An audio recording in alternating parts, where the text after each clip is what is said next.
বসন্ত বরণ ও পিঠা উৎসবকে ঘিরে বর্ণিল সাজে সেজেছে বিজিসি ট্রাস্ট বিশ্ববিদ্যালয় বাংলাদেশ। দক্ষিণ চট্টগ্রামের নিজস্ব ক্যাম্পাসে বৃহস্পতিবার নানা আয়োজনের মধ্য দিয়ে এই উৎসব পালিত হয়।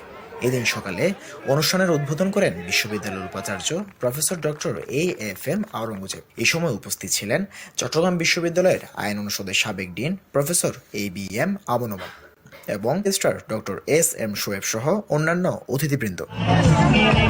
এবারের উৎসবে ৬টি বিভাগের শিক্ষার্থীদের উদ্যোগে মোট ৩২টি স্টল বসানো হয়, যেখানে দেশীয় পিঠাপুলি সহ বিভিন্ন ঐতিহ্যবাহী খাবারের আয়োজন ছিল চোখে পড়ার মতো।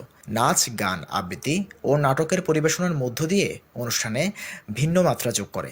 শিক্ষার্থীদের উৎসাহ ও উদ্দীপনায় বাংলার ঐতিহ্যকে তুলে ধরার এমন আয়োজন সবার মধ্যে আনন্দ ও উচ্ছ্বাসের পরিবেশ সৃষ্টি করে।